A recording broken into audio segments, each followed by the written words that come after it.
Assalamualaikum warahmatullahi wabarakatuh. Halo, ketemu lagi di channel Gadgeton. Masih bersama gue Erlangga. Kali ini gue akan review sebuah smartphone terbaru dari Xiaomi, yaitu Poco X3 Pro. Sebuah smartphone seharga 3,5 jutaan yang dipersenjatai dengan prosesor Snapdragon 860 yang bikin smartphone ini punya performa kencang ala flagship. Untuk unit yang ada di gua sekarang ini adalah varian dengan RAM 6GB, internal storage 128GB. Ada satu lagi varian lain dengan RAM 8GB, internal storage 256GB. Oke, apakah cuma performa kencang aja yang jadi andalan dari si Poco X3 Pro ini? Bagaimana dari segmen lain seperti layar, build quality, kamera, dan fitur-fitur lainnya? Yuk, langsung aja kita mulai. Ini adalah 15 hal yang lu harus tahu dari Poco X3 Pro.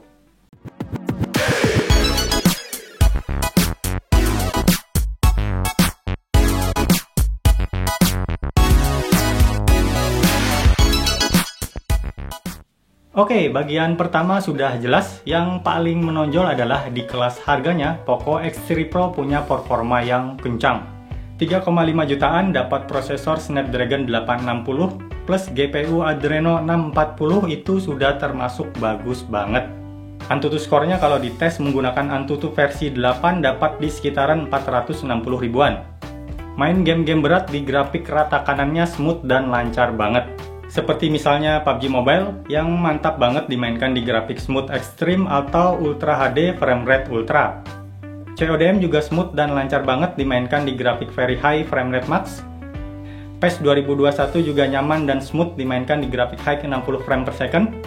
Honkai Impact juga lancar tanpa kendala dimainkan di grafik high rata kanan 60 frame per second.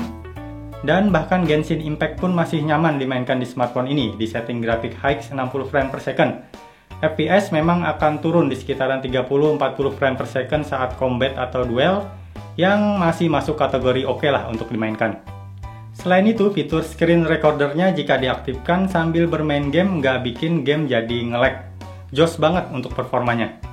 Bagian kedua ada di internal storage-nya yang sudah menggunakan UFS 3.1 sehingga bisa memberikan kecepatan baca tulis yang lebih cepat plus lebih hemat daya jika dibandingkan dari versi terdahulunya.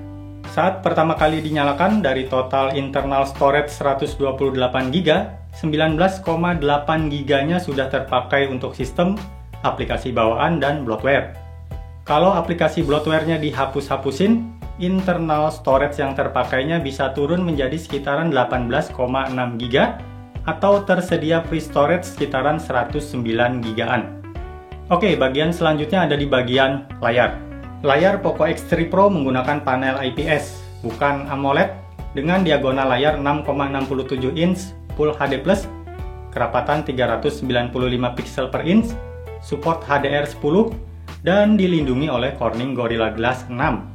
Layarnya bagus, terlihat tajam dengan reproduksi warna yang juga cakep. Sudut pandangnya luas, dan punya touch sampling rate hingga 240Hz, yang membuat layarnya sangat responsif terhadap sentuhan. Opsi refresh rate layar 120Hz juga dihadirkan di sini, yang tentunya bisa bikin aktivitas keseharian dan gaming jadi terasa lebih smooth. Masuk ke bagian 4, Poco X3 Pro punya baterai yang lumayan besar, 5160 mAh, yang dilengkapi dengan fitur turbocharge 33W. Untuk mengisi baterai dari posisi 1% ke full 100% butuh waktu sekitaran 1 jam 30 menit. Sementara dari sisi konsumsi baterai, dalam satu kali full charge, dengan refresh rate layar 120Hz aktif, dan pemakaian yang agak sibuk, smartphone ini bisa bertahan hingga 22 sampai dengan 26 jaman lah, dengan screen on time di sekitaran 7 jaman. Main PES 2021 di grafik high 60 frame per second 20 menit, baterainya berkurang 8%. Main PUBG Mobile grafik Ultra HD frame rate ultra 35 menit, baterainya berkurang 12%. Main CODM grafik very high frame rate max 25 menit, baterainya berkurang 10%. Diajak bernavigasi dengan Google Map 30 menit, baterainya berkurang 6%. Main Mobile Legends grafik ultra dengan outline, HD mode, dan HFR aktif 20 menit, baterainya berkurang 6%. Dan main Honkai Impact grafik high rata kanan frame rate 60 frame per second 20 menit, baterainya berkurang 8%. Oke, bagian selanjutnya ada di sisi desain. Poco X3 Pro punya desain dengan sertifikasi IP53 yang tahan terhadap debu dan percikan air. Desainnya bagus. Bagian layarnya sudah menggunakan model punch hole di tengah atas layar untuk mengakomodir kamera selfie-nya. Sementara di bagian belakangnya untuk posisi kamera ada di tengah atas dengan list melingkar yang terlihat unik.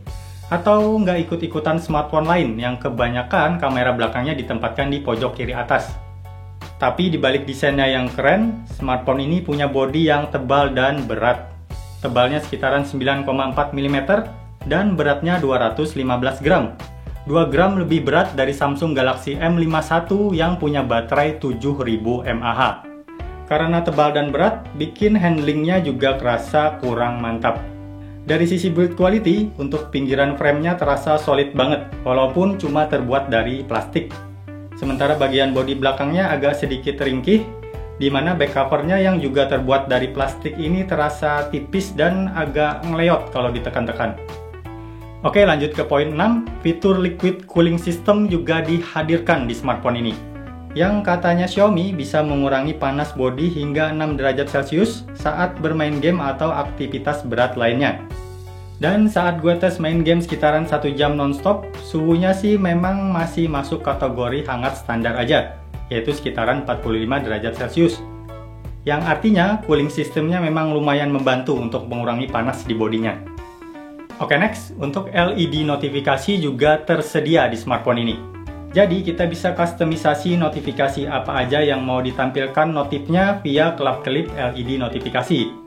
Fitur sederhana, tapi cukup membantu untuk smartphone yang tidak punya fitur always on display. Oke, masuk ke bagian 8, Poco X3 Pro punya konfig 4 lensa di bagian belakang. Lensa utamanya 48 megapiksel yang menggunakan sensor Sony IMX582. Hasil foto lensa 48 megapikselnya bagus, detailnya termasuk oke untuk ukuran smartphone 3,5 jutaan. Tapi sayangnya mode HDR auto tidak aktif ketika kita menggunakan lensa 48 megapiksel. Jadi kita mesti pintar-pintar memilih sudut pengambilan foto untuk hasil terbaik. Untuk lensa ultrawide-nya juga termasuk bagus. Apalagi jika dipadukan dengan mode HDR yang bisa bikin hasil fotonya terlihat lebih sempurna. Ya, walaupun dari sisi detail ada penurunan dibanding lensa utamanya. Untuk hasil foto makronya masuk kategori standar aja. Detail hasil foto makronya biasa aja dengan reproduksi warna yang lumayan bagus. Masuk ke bagian foto night mode. Bagian yang paling menarik menurut gue dari sisi fotografi X3 Pro. Hasil foto night mode-nya terlihat bagus. Komposisi warna yang dihasilkan seimbang dengan reduksi noise yang oke banget, yang bikin hasil foto night mode-nya terlihat renyah di mata. Berbalik ke bagian depan, untuk lensa selfie-nya punya resolusi 20 megapiksel yang support fitur HDR. Hasil foto selfie-nya masuk kategori standar aja, nggak ada yang mengejutkan lah dari hasil foto selfie-nya. Oke, sekarang kita masuk ke bagian video. Kita mulai dari video 4K 30 frame per second yang support fitur stabilisasi AIS. Reproduksi warna video 4K-nya bagus dengan tingkat kestabilan yang juga oke banget. Untuk lensa ultrawide-nya juga sama, yaitu support fitur stabilisasi AIS yang memungkinkan kita untuk mendapatkan sudut pengambilan video yang lebih lebar dengan hasil yang stabil. Selain fitur stabilisasi AIS, terdapat juga fitur steady video, di mana fitur ini cuma bisa diaktifkan di mode video kamera belakang 1080p 30 frame per second aja. Yang mana secara teori bisa bikin hasil videonya lebih stabil, dan ketika dites memang terlihat lebih stabil jika dibandingkan dengan fitur stabilisasi biasa. Masih belum selesai. Untuk video kamera depannya juga dilengkapi dengan fitur stabilisasi AIS. Hasil video kamera depannya terlihat stabil, dengan reproduksi warna yang cukup bagus untuk ukuran sebuah video kamera depan. Oke, selain fitur kamera utama yang tadi gue bahas, ada juga beberapa fitur tambahan yang dihadirkan di Poco X3 Pro. Di antaranya adalah slow motion kamera belakang yang bisa support sampai dengan 1080p 960 frame per second. Slow motion kamera depan yang support sampai dengan 720p 120 frame per second. timelapse kamera belakang yang support sampai dengan resolusi 4K 30 frame per second sampai dengan kecepatan 1800 kali. Timelapse kamera depan yang support sampai dengan 1080p 30 frame per second sampai dengan kecepatan 1800 kali. Tersedia juga mode Pro atau manual. Ada fitur video blog yang bisa bikin footage video kita layaknya seorang profesional videographer. Fitur portrait yang lebih berwarna dengan bokeh sinematik. Tersedia juga fitur photo clone, tilt shift yang bisa bikin foto ala-ala miniatur, fitur long exposure, dan hadir juga fitur dual video, di mana video kamera depan dan belakangnya bisa aktif secara bersamaan. Sampai video ini dibuat, Poco X3 Pro beroperasi menggunakan MIUI 12.0.3 versi Poco yang berjalan di Android version 11 dengan Android Security Patch level di 1 April 2021. Di sini kita sudah bisa menikmati beberapa fitur bawaan seperti sudah tersedia fitur dark mode, kustomisasi icon versi Poco yang terlihat lebih fresh dengan bentuk membulat, raise to wake plus double tap to wake or turn off screen, notes atau punch hole yang bisa disembunyikan, bisa cloning hampir semua aplikasi. Fitur application lock juga hadir yang bisa ngelock aplikasi-aplikasi yang kita pilih. Bisa menyembunyikan aplikasi juga dengan cara slide dari kiri ke kanan 2 kali dari halaman application drawer. Split screen dan floating application juga hadir. Serta tersedia juga game turbo yang bisa memberikan pengalaman gaming jadi lebih mantap. Masuk ke bagian 10, Poco X3 Pro support fitur Wi-Fi sharing atau Wi-Fi repeater, di mana Wi-Fi dan personal hotspotnya bisa diaktifkan secara bersamaan. Jadi kita bisa share lagi ke device lain Wi-Fi yang kita dapat melalui personal hotspotnya. Fitur Wi-Fi sharing atau Wi-Fi repeater ini akan sangat berguna kalau kita ada di suatu tempat yang cuma menyediakan satu user untuk satu gadget untuk terkoneksi ke internet Wi-Fi. Oke, next. Poco X3 Pro punya config dual stereo speaker. Satu speaker ada di bagian bawah, dan satu lagi ada di bagian earpiece. Output suara dua speakernya imbang, suaranya terdengar empuk dan bulat di telinga. Kalau volumenya diset ke volume maksimal, suaranya nggak cempreng. Dan berikut adalah sampel suara dari loudspeaker Poco X3 Pro.